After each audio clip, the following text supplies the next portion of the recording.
سالها ماشین پیکان داشتیم، جمعه ها در خانه مهمان داشتیم.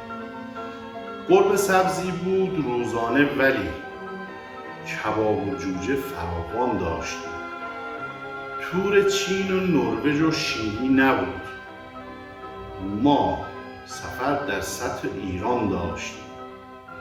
ثلث اول، ثلث دوم، ثلث سه امتحانات فراوان داشتیم.